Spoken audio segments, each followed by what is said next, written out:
और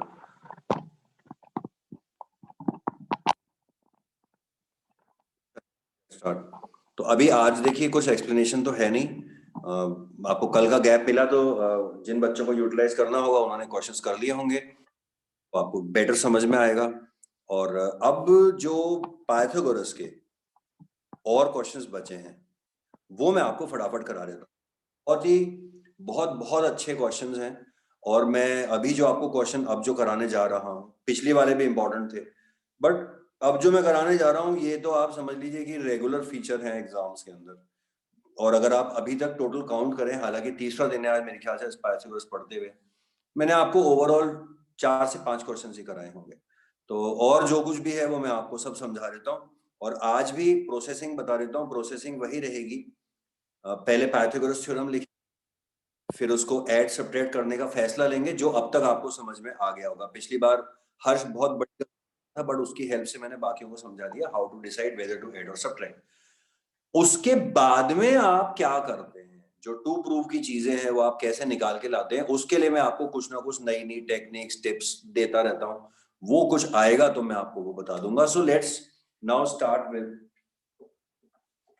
the 15th question of your textbook, which I consider the most important question of this exercise and obviously the most typical one. तो मैं पूरा कोशिश करता हूं समझाने की। तो क्वेश्चन क्या है देखिए,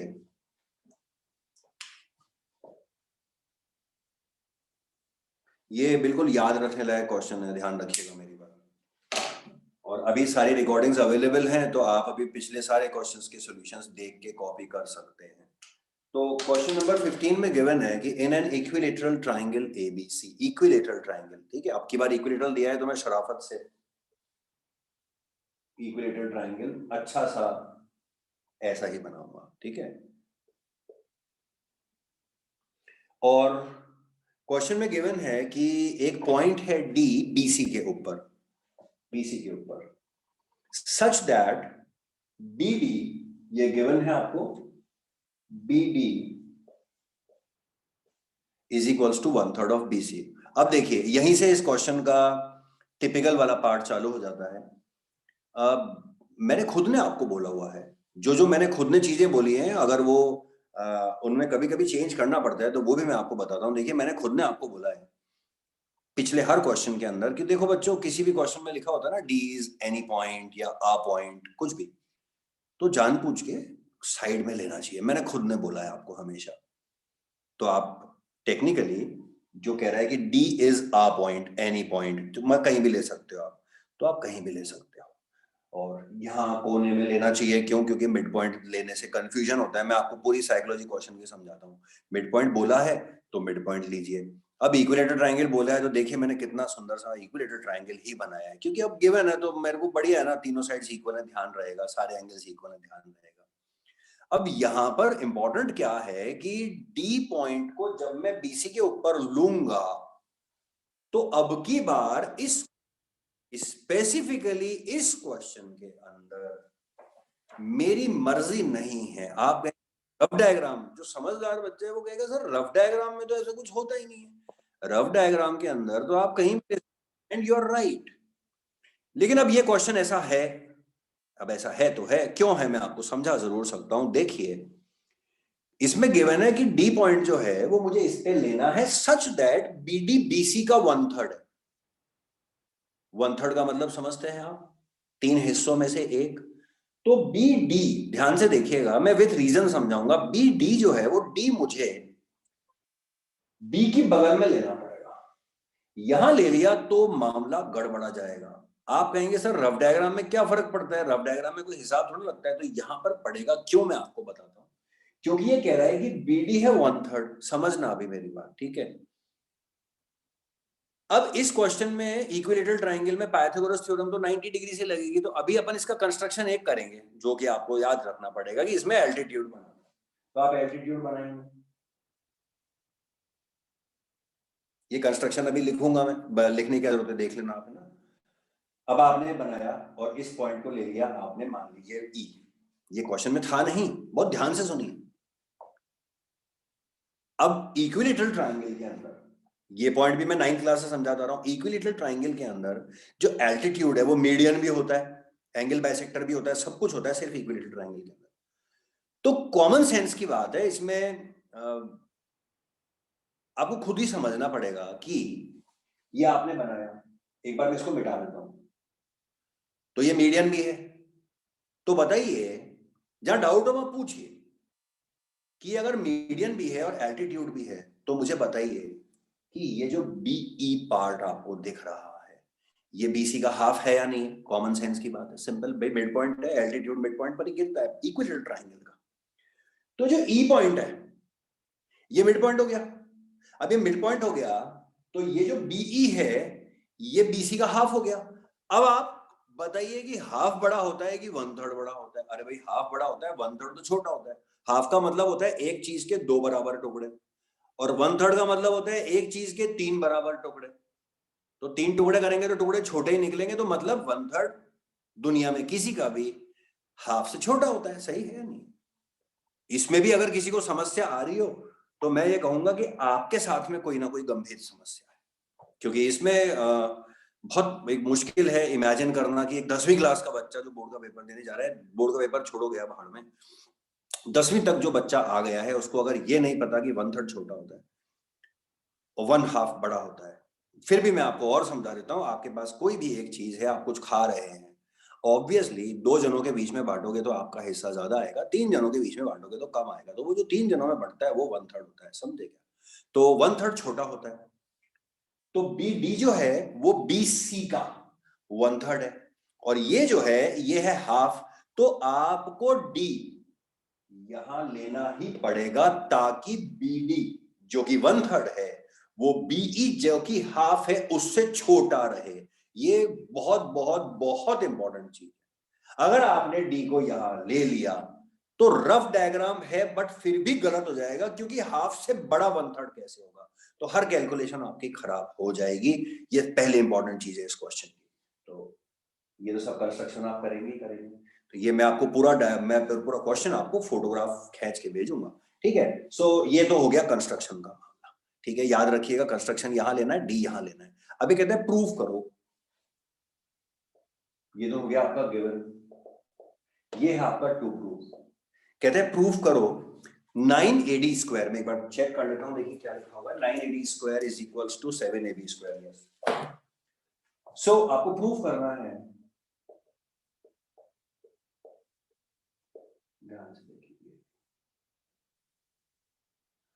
अब पाइथागोरस में ये जितना छोटा है ना उतना मुश्किल है, क्योंकि अपने को सारी चीजों के नाम बदल के 2 ही चाहिए, AD और AB। एक बार देख लेते हैं, AD और AB यही चाहिए आपको। तो ठीक है, क्वेश्चन समझ में आ गया, गिवन हो गया, टू प्रूव हो गया। अब स्टार्ट करते हैं कि मैंने आपको क्या करना सिखाया था। प्रूफ।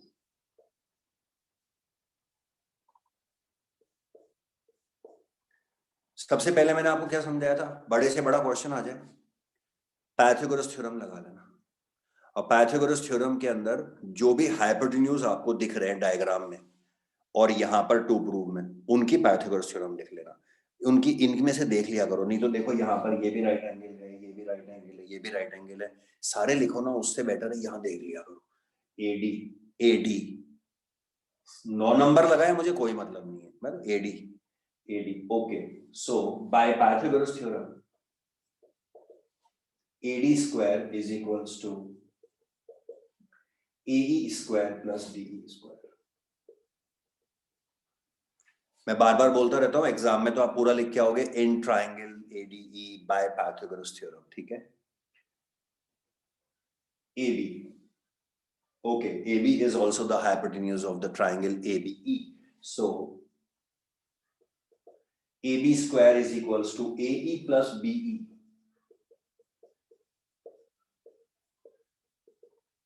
कोई परेशान? ये था मेरा पहला स्टेप कि लिख लो।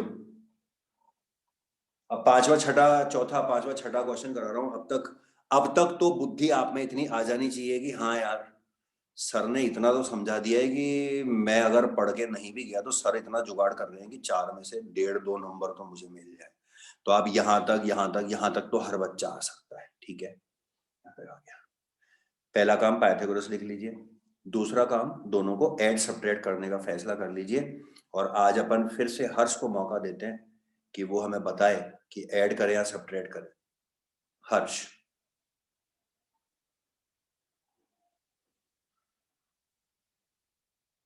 Side, okay sorry.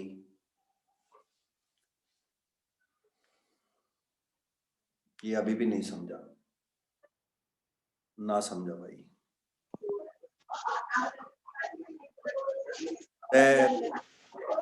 नहीं क्लास, एक तो ये जिसके भाई साहब जो ऑडियो चालू हो रखे हैं, आप क्या गाओगे क्या? बंद करो। एक तो गौरवित ने बंद कराया अभी ऑडियो, मत करो यार। हर्ष बेटा तेरा माइक काम नहीं कर रहा ना, तेरा वो टाइपिंग तो बहुत काम कर रही है, तो उसमें बता देना यार। ऐड या सब्ट्रैक्ट शॉर्ट फॉर्म में ए या एस लिख के भेज दे, चिंता मत कर। हाँ, तुक्का लगाया है क्या या पक्का है? तो कोई बात नहीं, तेरा आज ही माइक काम नहीं कर रहा है ना, ठीक है चलो कोई बात नहीं। हर्ष ने जवाब दिया है सब्ट्रैक्ट कर दीजिए, और शायद इसको अपने कल की परसों की गलती से सबक मिला है, इसीलिए बोल रहा है। एडी, इन दोनों को देखते हैं खाली। जब तूने मुझे बोला था ना सर साइड हो जाओ, तो भी मेरे ख्याल से ये तो दिख ही रहा था तेरे को, इसकी तो जरूरत होती नहीं है बेटा, इन दोनों की जरूरत होती है। एडी एबी के बीच में यहाँ पे क्या है, प्लस तो है नहीं, इज इक्वल टू है, तो ए बी को आप लोग सब लोग फिर से सुन लीजिए। इमेजिन, मुझे नहीं पता था कि मुझे 5वें क्वेश्चन तक भी यही समझा, कोई बात नहीं। तो ये यहाँ आ गया, तो अगर ये यहाँ होता तो ये प्लस का यहाँ आके माइनस होता। ये हिंट्स होते हैं, मैं आपको कोई रूल्स नहीं सिखा रहा हूं, ये हिंट्स होते हैं कि क्वेश्चन को अप्रोच कैसे करना चाहिए, समझ गए? कोई रूल्स नहीं होते हैं, अप्रोच होती है कि हाँ ऐसे सोचते हैं। तो सब्ट्रैक्ट कर लीजिएगा, बाकी बच्चों को भी समझ में आ गया होगा। सो नीचे तरीके से एग्जाम में लिखिएगा subtract second from first. So AD square minus A B square, आप चाहें तो यहीं से निशान लगाना चालू कर दें मन में। ये हो गया, हाँ आ गया यार, ओके यार, ऐसे मन में बात करते ना, हो गया यार, ओके हाँ ठीक है यार, ये भी आ गया यार, ओके। आगे देखते हैं, माइनस साइन सब्ट्रैक्ट सबके चेंज हो रहे हैं, तो A D square minus A B square, इनको तो कैंसिल ही कर दो, ए स्क्वायर को, D square minus B square. यहां तक मैं आपको बोल चुका हूं कि सब बच्चे आ सकते हैं। अब इसके आगे जो आने जाने की अप्रोच है वो क्या बताई थी मैंने, या लिख के दोबारा दिखा देता हूं। जिस पर डैश लग चुके इनका कार्यक्रम फ्री हो चुका। अब बचे हैं डीई और बीई जिनको आपको हटाना है, और डीई और बीई की जगह टू प्रूव में देख लीजिए आपको क्या लाना है। अब की बार आप देखेंगे कि टू प्रूव के अंदर एडी और एबी का नाम ही नहीं है, तो आपको अपनी बुद्धि इस पूरे डायग्राम से सब जगह से हटा के यहां पर सेंट्रलाइज करनी है, केंद्रित करनी है कि डीई बीई दो नाम है, माइनर फलाना कोई मतलब नहीं है, डीई बीई दो नाम है जो मुझे नहीं चाहिए, और एडी या एबी, अब मैं तो ये भी नहीं कह सकता कि कौन किस में बदलेगा, नया क्वेश्चन है ना मेरे लिए, तो मुझे क्या पता, आपको भी नहीं पता होगा एग्जाम में। तो ये रहे एडी और एबी। अब आपको अपना दिमाग लगाना है कि डीई या तो एडी में या एबी में हो जाए, और बीई भी या तो इसमें या इसमें हो जाए। अब उसका आपको रास्ता देखना है। रास्ता मैंने बताया था, डीई की जगह डायरेक्टली ये भी आ सकता है, घुमा फिरा के कुछ कुछ करके, और उसको कैसे आएगा उसमें गिवन की चीजों का इस्तेमाल जो है वो आप कर सकते हैं। ठीक है बच्चों, तो मैं इसको ओपन एंडेड आपको समझा रहा हूं। क्लोज होता है कि आंसर बता दो, ओपन एंडेड समझा रहा हूं कि आप कैसे जाएंगे। अब क्योंकि बहुत बड़ा सवाल है तो मैं पहले ही एक एक सवाल में एक एक घंटा खर्च कर चुका हूं, तो मैं आपको विथ रीजन बता देता हूं कि आगे इसके आगे आप क्या करेंगे, ठीक है? और बेटर समझ में आए इसलिए मैं यहां पर कुछ नहीं करूंगा, क्योंकि मैं कॉन्फिडेंट हूं कि अगर मैंने डीई और बीई की जगह पर नाम बदल के इन दोनों का नाम ला दिया तो मेरा आंसर आएगा ही आएगा। अब मेरी अप्रोच देखिएगा कि मैं क्या करता हूं, मैं कॉन्सेंट्रेट करता हूं खुद को पहले डीई के ऊपर, और मेरा दिमाग चलता है कि डीई की जगह पर या तो एडी या एबी आ जाए। कैसे आ जाए, तो मैं देखता हूं कि डीई कहाँ है, डीई ये रहा, फिर मैं देखता हूं कि एडी और एबी कहाँ है, ये रहा एडी और ये रहा एबी। अब मैं सोचता हूं कि मुझे डीई का क्या करना है, बिकॉज और गिवन क्या क्या है, तो गिवन में मैं सबसे पहले देखता हूं कि एक तो ये गिवन है, मैं दोनों लिख रहा हूं, ये डीई थोड़ा मुश्किल है, पहले आपको बीई समझा देता हूं, ठीक है? बीई थोड़ा सा इजी लगेगा आपको। तो मैं ये देख रहा हूं कि बीडी 1/3 ऑफ बीसी है।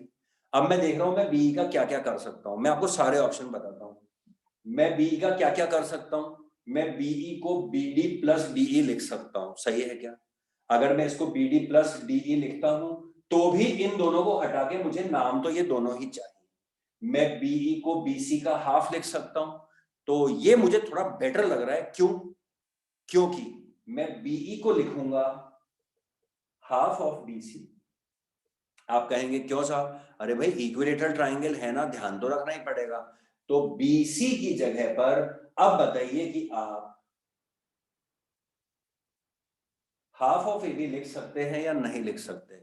तो खाली आपको नामों पर ध्यान अगर आपने दे दिया कि हाँ सर मैं यहां पर बीई की जगह पर ब्रैकेट में पहले हाफ ऑफ बीसी लिख दूंगा, क्योंकि ये एक्सक्यूज मी इसका हाफ है, और फिर बीई को तो ए बी मैं लिख ही दूंगा। तो अब इसको आप यहां पर जब डालेंगे तो पक्का है कि इसकी जगह पर ए बी का नाम आ जाएगा, आपका काम चल जाएगा। अब डीई पर चलते हैं।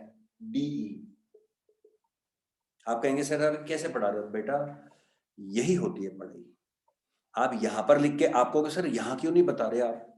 एक बात बताइए प्रैक्टिकली, ये तो इसका फाइनल आंसर है।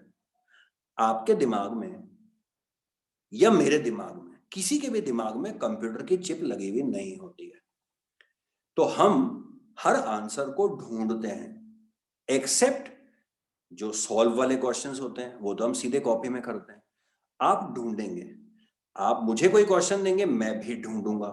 तो मैं यहां पर कितनी बार वैल्यू डाल डाल के उनको काटूंगा फेयर के अंदर, एक बात बताइए। तो मैं रफ में सोचता हूं कि बीई की जगह पर बीडी प्लस डी लिख दूंगा, नहीं हो रहा यार, नहीं हो रहा। तो बीई की जगह बीसी, हाँ बीई की जगह बीसी आ गया, बीसी की जगह ए बी आ गया। तो ये जो सही अप्रोच है, ये आपको ढूंढने में वक्त लगेगा, इसलिए मैं आपको यहां पर लिख के दिखा रहा हूं कि ये मेरे दिमाग में जो चल रहा है वो मैं यहां लग के दिखा रहा हूं। समझे या नहीं समझे? अब डीई है, डीई है, डीई का क्या कर लूं साहब? डीई है बीई माइनस बीडी, है या नहीं? आप बताइए। बीई माइनस बीडी डी है। आप बताइए डीई डीसी माइनस सी है या नहीं है? बिल्कुल है। तो मतलब आप इसकी जगह वो भी लिख सकते हो, आप इसकी जगह ये भी लिख सकते हो। और डीई ये हाफ है या नहीं? और ये 1/3 है या नहीं? मैं आपको लिख के दिखाता हूं।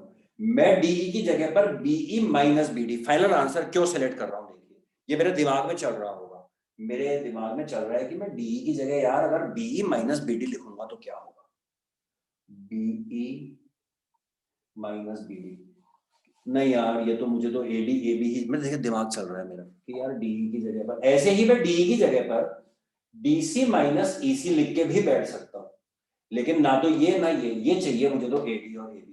अब मुझे देखना है ये या ये, तो मैं मान लो इसको देख रहा हूँ डीसी को कि यार डीसी को क्या करूंगा, पता नहीं यार अब डीसी को क्या करूंगा। ईसी ठीक है, ईसी तो हाफ ऑफ बीसी हो जाएगा। सोच विचार चलता रहेगा आपके दिमाग में, ऐसे ही आप इसको भी सोचेंगे कि इसका क्या करूं, बीई बीडी, लेकिन मुझे तो एडी एबी चाहिए। तो अगर आप क्वेश्चन को ध्यान से देख रहे हैं तो आपका दिमाग चमकेगा कि यार बीई को तो मैंने अभी अभी एबी में चेंज किया था, तो यार ये तो ठीक है यार, बीई की जगह पर मैं हाफ ऑफ बीसी लिख देता हूं। और अगर आप क्वेश्चन को ध्यान से देख रहे हैं तो आपको दिखाई देगा कि अरे बीडी भी तो 1/3 ऑफ बीसी दिया हुआ है। मतलब डीई की जगह किसका नाम आ गया? बीसी का, और बीसी की जगह तो एबी का नाम तुरंत आ ही जाता है। लीजिए आपका काम ही खत्म हो गया, हाफ ऑफ एबी, बीसी की जगह एबी इक्विलेटरल ट्रायंगल है ना, और माइनस 1/3 ऑफ एबी। अब आप देखिए बीई की जगह पर फाइनल नाम क्या है, मैं और कुछ नहीं देख रहा, हाफ ऑफ बीई की जगह फाइनल नाम क्या है? एबी। तो बीई कट जाएगा और एबी नाम आ जाएगा, और डीई भी कट जाएगा और ए बी नाम आ जाएगा। ये ब्रांच हो गई खत्म। अब आप इसको अगर सॉल्व करें तो ये आप सॉल्व कर लीजिएगा घर पे, ये आ जाएगा आपका 1/6 ऑफ ए बी। अब मैं करके नहीं दिखा रहा आपको, बिकॉज बेकार है, क्योंकि बुद्धि खाली इस काम में लगेगी, बाकी कुछ भी नहीं है। तो यहां पर आ जाएगा हाफ ऑफ ए बी, यहां आ जाएगा 1/6 ऑफ ए बी। सिर्फ लिख के दिखा रहा हूं, सॉल्व नहीं करूंगा। आई एम प्रॉमिसिंग मैं नहीं करूंगा अब solve. Half of A B bracket में डालना ही है, ये भी सिखा रखा है। सॉरी उल्टा लिख दिया मैंने, डी की जगह 1/6 ऑफ ए बी। अब देखिए मैं कैसे डिसाइड करता हूं, मैं क्यों छोड़ रहा हूं यहाँ पर आंसर? आप कहेंगे सर ये तो आया नहीं, आप यहीं पर छोड़ के बीच में से भाग रहे हो, क्यों भाग रहे हो? अरे बेटा, अब मेरे दिमाग में टेंशन ही नहीं है ना। अब एडी और एबी दो ही चीजें हैं टू प्रूव में, और अब मेरे आंसर में क्या क्या बचा है देखिए आप, एडी, एबी, एबी, एबी। तो जब नाम ही एडी और एबी बचे हैं तो अब क्या बचा है? बस खाली सॉल्व कर लो, 1/36, 1/4, एलसीएम लो, क्रॉस करो, ये आंसर अपने आप आएगा, तुम्हारे ढूंढने की जरूरत थोड़ी है। तो इसलिए मैं क्वेश्चन यहां पर खत्म कर रहा हूं, और इसकी मैं आपको फोटो खींच के भेज दूंगा। अगर आप क्लास को सुनते हैं तो आपको तुरंत समझ में आ जाएगा कि अच्छा, ये स्टेप तो मुझे लगाना आ ही गया, ऐड सब्ट्रैक्ट करना आ ही गया। अब मुझे बस इतना दिमाग लगाना होगा, जब भी कोई नया सवाल आएगा, नए सवाल के चांस बहुत कम होते हैं, बट मैं आपको ऐसे ही पढ़ाता हूं कि कल कोई नया क्वेश्चन आ जाए तो जो भी लोग मेरी बात शांति से सुन रहे हैं वो उसको अटेम्प्ट कर पाए, 100% बच्चे अटेम्प्ट कर पाए। 1 मिनट मुकुल। और जो बाकी बच्चे बचे हुए हैं वो 4 में से 2.5 नंबर ले आए, क्योंकि तो मेहनत की बात है, जो जितनी मेहनत करेगा उसको उतना नंबर मिलते हैं। 1 मिनट मुकुल, रुक जा। ठीक है, आखिरी बात एक और, आपको काम आसान करने के लिए, जिनको ये काम मुश्किल लग रहा है, जिनको ये लगता है कि पाइथागोरस के थ्योरम के क्वेश्चन मतलब मुश्किल हैं, तो उनको मैं इजी करने के लिए सिंपल साइकोलॉजी समझा देता हूं कि पढ़ाई कैसे करिए। देखिए, मैं हमेशा बच्चों को बोलता हूं कि देखिए, ये तो बहुत बड़ा सवाल है और बहुत बड़ा एक्सप्लेनेशन है, लेकिन आप खुद से सवाल पूछिए कि आप यहां तक तो आ जाएंगे क्या? अब आप कहेंगे नहीं सर मैं यहां तक भी नहीं आ सकता, तो फिर तो आप जाइए आराम से, मस्ती करिए, कोई टेंशन नहीं। यहां तक तो आ जाएंगे, यहां तक तो आ जाएंगे। अब इसके बाद में सिर्फ एग्जाम में अगर आप याद रख के जाना चाहते हैं तो सिर्फ ये याद कर लीजिए कि डीई और बीई का क्या करना है। ये दो चीजें याद कर लीजिए कि बी की जगह ये लिखना है, डी की जगह ये लिखना है, बस ये याद करके चले जाइए। इस पूरे सवाल में एक 15 स्टेप्स के अंदर सिर्फ ये वाला स्टेप याद करके चले जाइए कि बी और डी की जगह क्या लिखना है। क्यों? क्योंकि यहां तक तो आई एम श्योर 99% बच्चे आ ही जाएंगे, और जब आप इसकी जगह ये डाल दोगे तो इसके आगे भी बाकी 99% बच्चे अपने आप कर लेंगे। तो बुद्धि का उपयोग, या एग्जाम तक याद रख के जाने के लिए बुद्धि का उपयोग सिर्फ कहां होता है? यहाँ पे और यहाँ पे।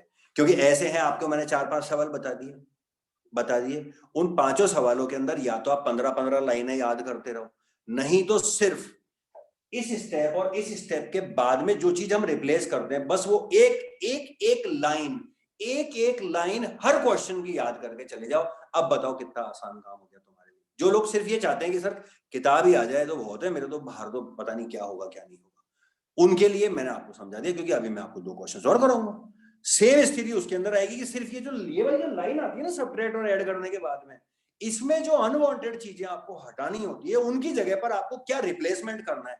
बस 7 क्वेश्चन है तो वो 7 चीजें याद करके चले जाइए, अगर आपको एग्जाम की परवाह है तो। ठीक है, अब बोलिए मुकुल। सर आपने डीई को निकालने का एक और ऐसा बताया था कि डीसी माइनस ईसी। हाँ सर ईसी तो हाफ ऑफ बीसी हो गया, लेकिन डीसी भी तो हाँ 2/3 ऑफ बीसी हो सकता है ना? तो दूसरे ट्राई कर लेना, आ जाएगा आंसर, क्यों नहीं आएगा? नहीं सर, उससे नहीं आया वो, मैं नहीं यही बोल रहा आएगा, था कि मैं भी तो ये कह रहा हूँ, कैसे तू ट्राई कर लेना ना, ये ऐसा थोड़ा ना होता है कि एक ही सोल्यूशन होता है। ट्राई कर ले, मुझसे कुछ पूछना चाह रहा है तो पूछ ले, मैं तुझे समझा दूंगा। No sir. मैंने देख, मैं क्या रट्टा नहीं लगाता ना, तो मैंने आपको बताया कि आप ये भी कर सकते हो। अब कर सकते हो का मतलब आप यार नए क्वेश्चन को तो अप्रोच करोगे तो ऐसे ही करोगे ना कि ये करूं या ये करूं। तो मेरा वो मतलब है कि आप वो भी कर सकते हो। इसका मतलब ये नहीं है कि इसका वो ऑल्टरनेट सॉल्यूशन है, आप कर सकते हो। अगर आप उसमें सक्सेसफुल हो पाए कि सर मैं तो सक्सेसफुल हो गया, मैंने हर एक नाम को बीसी में चेंज कर दिया, तो क्यों नहीं आएगा आंसर? बताइए आप। मेरे ख्याल से तो यार आ जाएगा यार, अगर तू इसको डीई को डीसी, नहीं आएगा, कल जाएगा वो। अल्टीमेटली डी की जगह ये तो लाना ही पड़ेगा, आ तो जाएगा जबरदस्ती, लेकिन वो कान यहाँ और यहाँ पकड़ने वाली बात हो जाएगी। चलिए, मैंने इसकी फोटोग्राफी कर ली है, मैं आपको भेज दूंगा। इस साल में अंतिम बार इस क्वेश्चन को देख लीजिए, ठीक है? हाँ, कोई बात नहीं मुकुल, कर लेना, ठीक है? ट्राई कर बेटा, शाबाश, यही हैबिट होनी चाहिए ट्राई करने की, बस, ठीक है?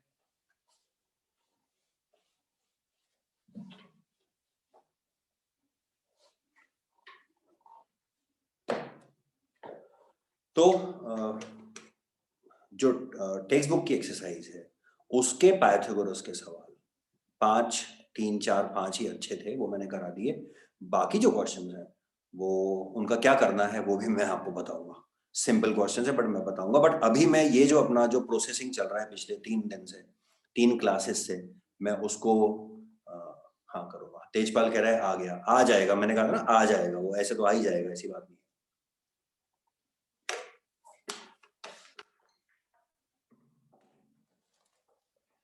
तो अगर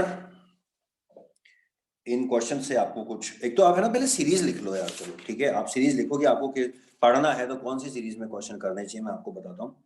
आप लिखिए एग्जाम्पल 12, क्वेश्चन नंबर 13, लिखते जाइए। Example 12, question number 13, example 14, example 13, question number 14, question number 15, 6 हो गए। तो आपकी एक रिदम बन जाएगी, रिदम बनती है ना किसी चीज की, रिदम बन गई वैसे आप चल जाएगा काम, ठीक है। और अब इस सीरीज में अगला क्वेश्चन कौन सा करोगे वो भी लिख लो आप। लिखिए ऑप्शनल क्वेश्चन नंबर 3, लिखिए लिखिए optional question number 3, question number 4, question number 5। ये 9 क्वेश्चंस हो गए, ये सारे पाइथागोरस के एक ही सीरीज में चलने वाले सवाल है जो मैं आपको समझा रहा हूं। अभी मैं आपको और दिखाता हूं, ठीक है। और ऑप्शनल के अंदर ऑब्वियसली वो लोग बिल्कुल ना जाएं जिन्होंने बेसिक ऑप्ट करा है, और या जिनको पढ़ने में ये क्वेश्चन टेक्स्ट बुक के ही जोर आ रहा है, तो वो ऑब्वियसली फिर ना जाएं। बाकी लोगों को नॉलेज के लिए और हर तरह का एक एक्सपीरियंस जो है वो होने के लिए, मैं पाइथागोरस के ये बहुत ही अच्छे सवाल है। इनकी खुद की सोच है, बड़ी घटिया सी सोच है कि जो इजी क्वेश्चन है, मेरी नजर में ये क्वेश्चन जो है एग्जाम्पल क्वेश्चन नंबर 3 और 4, ये उससे ज्यादा इजी है जो अभी हमने किया था। बट इनकी अपनी अपनी सोच है, इन्होंने इसको ऑप्शनल में डाला है। सोच का क्या किया जाए। तो अब मैं आपको करा रहा हूँ ऑप्शनल का question number 3। Optional question number 3, ठीक है। वही अप्रोच रखेंगे अपनी। ये क्वेश्चन है,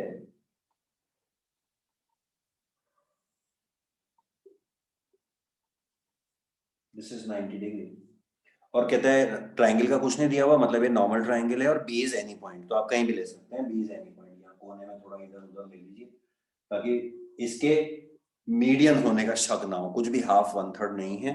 और बड़ी मजे की बात है कि इस क्वेश्चन के अंदर कुछ भी गिवन नहीं, कुछ भी गिवन नहीं है, बस ये डायग्राम है सिंपल प्लेन। समझ गए क्या। अब कहता है प्रूफ करो, मतलब गिवन में कुछ नहीं लिखना, बस जो डायग्राम है वो ये है सामने। आप कहोगे सर फिर करेंगे कैसे, भाई ये रही पाइथागोरस, ये रही पाइथागोरस, कोई हाफ 1/3 तो है नहीं। डीसी क्या है, बीडी प्लस बीसी है, बीसी क्या है, बीसी माइनस बीडी है, बीडी क्या है, बीसी माइनस, ये समझ गए क्या, यही है, और क्या है। कहते हैं प्रूफ करो कि AC square is equals to AB square plus BC square plus 2BC into BD। बड़ी क्लासेस में ये थ्योरम की तरह पढ़ा जाता है, मगर इसका क्या करना है क्या नहीं करना वो आपके काम का नहीं है, इसलिए मैं उस एंगल पर नहीं जा रहा हूँ। RD शर्मा के अंदर भी आप देखेंगे तो आप कहेंगे सर तो थ्योरम टाइप लिखा हुआ है, तो वो RD शर्मा तो अपने हिसाब से काम करता रहता है। हाँ आपके तो वैसे ही ऑप्शनल के अंदर है। तो ये आप देखिए प्रूफ करना है, और अगेन वही पहला स्टेप पाइथागोरस लगाते हैं। हाइपोटेन्यूज इधर देख लीजिए, इधर देख लीजिए, क्रॉस चेक कर लिया करो, AC हाँ है, हाइपोटेन्यूज है, प्रूफ। अब थोड़ी सी और स्पीड बढ़ा रहा हूँ, फटाफट पाइथागोरस लिखिए।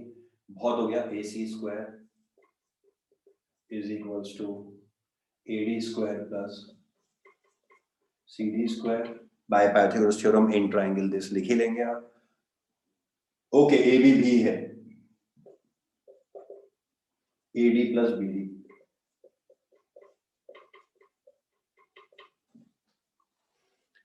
सब कर देंगे। फैसला प्लस या माइनस का, टाइम खराब नहीं करते। मेरे ख्याल से आप सबको दिख रहा होगा कि सर इसमें माइनस होगा, बिकॉज बीच में अगेन वही इज इक्वल टू है। आपको ध्यान है पहले 1-2 क्वेश्चन आए थे जिसमें बाकायदा प्लस लिखा हुआ था तो हमने प्लस कर दिया था। अब तो इज इक्वल टू है। मैं अगर इमेजिन करूं कि ए बी ए सी की बगल से उठ के आया होगा तो बगल में फिर से ले जाओ, ए बी को इधर ले जाओगे ए सी की बगल में मन में, तो ए बी माइनस में ही जाएगा क्योंकि प्लस में है तो साइन चेंज माइनस, तो ए सी ए बी के बीच में माइनस आएगा तो हम माइनस करेंगे। तो आप लिख दीजिए कि साहब दोनों इक्वेशंस को अब सब्ट्रैक्ट कर दीजिए। क्या A C square minus A B square cancel हो गया, कॉमन है एल्टीट्यूड, सी डी स्क्वायर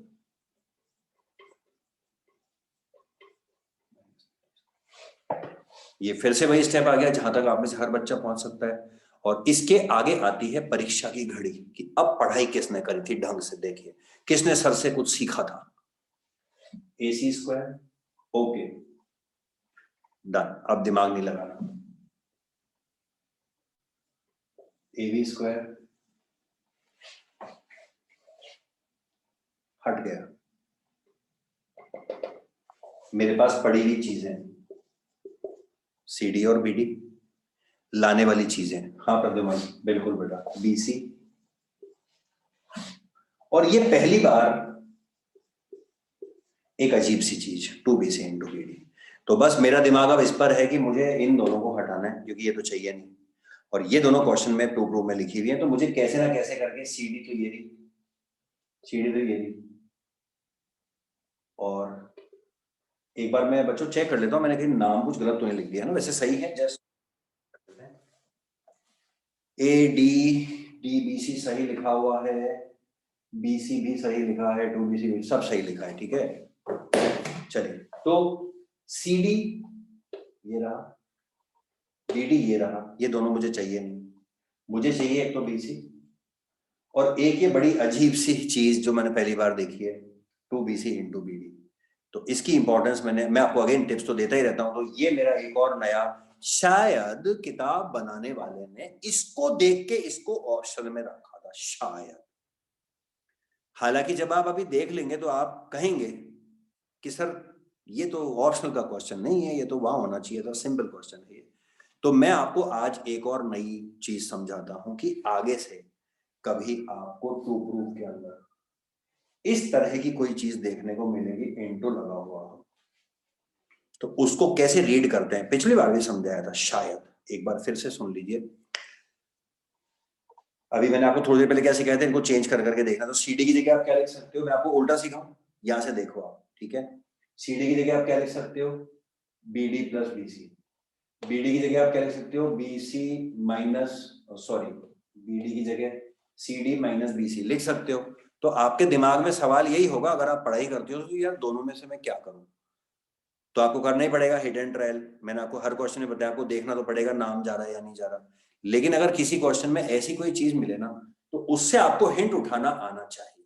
तो इससे कैसे हिंट उठाते हैं, अगर आप इसको याद रख सकते हैं तो मैं आपको समझा सकता हूं। देखिए ये जो है ना, ये अपने आप में आंसर लिखा हुआ है, आपको सोचने की जरूरत ही नहीं है कि ये क्या डालूं और ये क्या डालूं। ये मैंने आपको पिछली क्लासेस में समझाया था कि इससे हिंट कैसे उठाते हैं। 2bc bd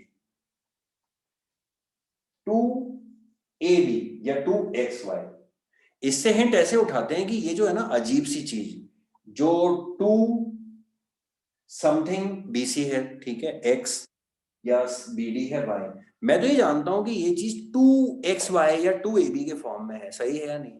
और मेरे पुराने एक्सपीरियंसेस मुझे ये बताते हैं पढ़ाई के कि 2ab जो है, हाँ वो कोई a प्लस बी के स्क्वायर या a माइनस बी के स्क्वायर को जब खोलता हूं तो निकल के आता है। तो अगर आप बैकग्राउंड में जाके सोचें तो अगर आपको 2bc bd चाहिए, आप बताइए, मैं यहां लिख के दिखा रहा हूं 2bc bd चाहिए, तो या तो b प्लस bd का होल स्क्वायर आपके पास हो, वो खोले, तो इसमें से बताइए निकलेगा नहीं निकलेगा, bc square plus bd square plus 2bc bd निकलेगा या नहीं निकलेगा। और या फिर bc माइनस हो तो bc square plus bd BC BD निकलेगा नहीं निकलेगा, बताइए, मान गए ना बात को, समझे नहीं। तो 2bc bd जो है ना वो आपको बता देता। अब जैसे यहाँ कुछ भी लिखा है, जैसे यहाँ लिखा है 2bc इंटू cd, अलग हो गया ना इससे, तो आप पक्का है कि bc प्लस cd या bc माइनस cd ढूंढ लो कहां पर है। अब आप ढूंढ लो BC प्लस BD या BC माइनस BD इस डायग्राम में कहां पर है, बस वही आपका आंसर। देखो ना, आपको दिख रहा है ना, BC ये आ जाएगा अगर आपके पास में BC प्लस BD का होल स्क्वायर होगा या BC माइनस BD का होगा। आप यहां पर देख लो, अगर आपको 2BC BD चाहिए तो आपको BC प्लस BD या BC माइनस BD नाम की कोई ना कोई चिड़िया यहां दिख जाएगी, देख लो आप आराम से। और कितना इजी क्वेश्चन हो गया कि मैं बस इसको देख के अपना आंसर निकाल रहा हूं। अच्छा 2BC BD चाहिए तो बताना डायग्राम में BC प्लस BD या BC माइनस BD क्या है, देख लो आराम से। दिख रहा है, दिखाओ, BC प्लस BD या BC माइनस BD दिख रहा है ना। BC प्लस BD पहले ही मिल गया, बताओ BC प्लस BD CD है या नहीं। मतलब मेरा आंसर किसमें छुपा हुआ है, ये वाला BC प्लस BD में। आप कहोगे सर माइनस क्यों नहीं, चेक कर लो ना, BC माइनस BD कुछ है ही नहीं, BC के अंदर BD है ही नहीं, प्लस ही तो हो रहा है। BC प्लस BD कितना है, CD, मतलब इसका आंसर छुपा है BC प्लस BD में, और BC प्लस BD है CD, मतलब ये रहा मेरा आंसर, ये रहा, ये रहा। पकड़ लिया इसको खींच के कहीं ना कहीं से, 2BC BD से पकड़ लिया, 2BC BD BC plus BD से आएगा और BC प्लस BD है CD। लीजिए आपका आंसर तैयार है, आराम से CD की जगह BC प्लस BD डाल दीजिए, BD plus BC whole square minus BD square, BD square plus BC square, A square plus B square plus 2 into A into B minus BD square, BD square BD square करके देख लीजिए, आपको answer दिख रहा है कि साफ साफ आपका।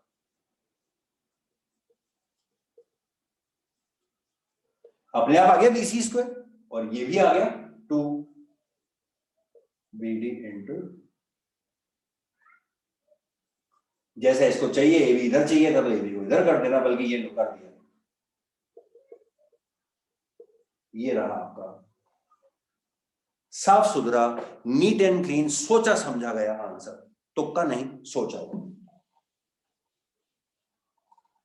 तो अगेन सॉल्यूशन रटाने में कुछ नहीं रखा है। अब कभी आपको इनटू में दिखेगा तो आपका दिमाग और ज्यादा चलेगा कि हाँ x प्लस वाई और x माइनस वाई का होल स्क्वायर कौन है, उसको पकड़ लो और अपना आंसर उसमें से खींच खींच के निकाल लो।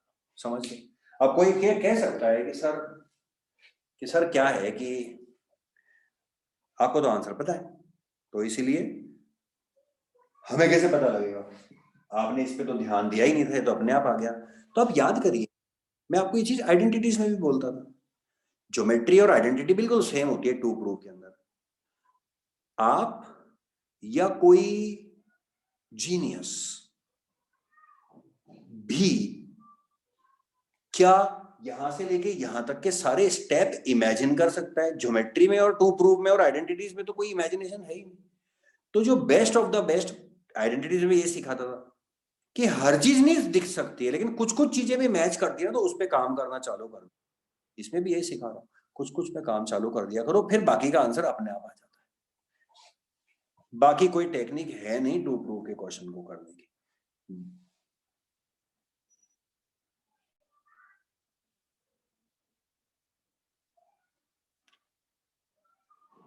ठीक है बच्चों, और क्वेश्चन नंबर 4 में क्यों नहीं करा रहा, क्वेश्चन नंबर 4 में इसलिए नहीं करा रहा हूं क्योंकि क्वेश्चन नंबर 4 में सिर्फ यहां पर एक ये चेंज है, -2BC इंटू BD, उसका आंसर भी यही आएगा, ये यही आएगा। और ये दिख रहा है ना आपको यहाँ पर BC माइनस BD या BD माइनस BC का स्क्वायर, वो डायग्राम आपको देख के समझ में आ जाएगा जितना मैंने समझाया है। उसके बाद में क्वेश्चन 4 को करने के अंदर आपको, कई बच्चों को तो 60 सेकंड्स लगेगी, 60 सेकंड्स में क्वेश्चन नंबर 4 का आंसर आ जाएगा, क्योंकि उसमें बस खाली प्लस माइनस का फर्क है। वो भी मैंने रटाया नहीं है, देख के बताया आपको, भी देख के लगाना, ठीक है। तो उसमें -2BC BD है, तो आप देख लेना डायग्राम के अंदर BC प्लस BD या BC माइनस BD कुछ तो बन ही रहा होगा, वो जो भी बन रहा है उसको चेंज कर देना, जैसे अभी ये। अब अगेन पिछले वाले क्वेश्चन की बात बताऊंगा आपको। पिछले क्वेश्चन में मैंने क्या कहा था कि देखिए, वापस से देखिए, अब ऑप्शन का क्वेश्चन है, सारा तो याद करोगे नहीं, यहां तक तो अपने आप आ जाते हो। तो सिर्फ आपको इन दोनों को, ये वाला जो स्टेप होता है, जैसे पिछले वाले क्वेश्चन में था ना डी और बी की जगह क्या लिखना है, याद है? वैसे ही बस इसकी और इसकी जगह क्या करना है, ये पूरे पाइथागोरस में एक ये वाला स्टेप याद होना चाहिए, क्योंकि इसके पहले का आप कर ही लेंगे और इसके बाद का सॉल्व होके हो ही जाएगा। सिर्फ ये एक स्टेप होता है जो कि अगर बच्चे को ध्यान हो तो वो पूरा क्वेश्चन एग्जाम में, जो भाई एग्जाम में ये सोच के जा रहा है कि किताब के 9 क्वेश्चन तो मुझे याद होने ही चाहिए, क्योंकि सर ने कहा था कि मैक्सिमम प्रोबेबिलिटी है कि किताब का क्वेश्चन तो आता ही आता है। तो वो 9 आ गए ना, तो मेरे को 9 चीजें याद रखनी है कि ये इनमें एक एक स्टेप क्या था, पूरा तो नहीं, एक चीज, फिर आगे पीछे का तो मेरे को आता ही है। ये एक स्ट्रेटेजी आप अपना सकते हैं।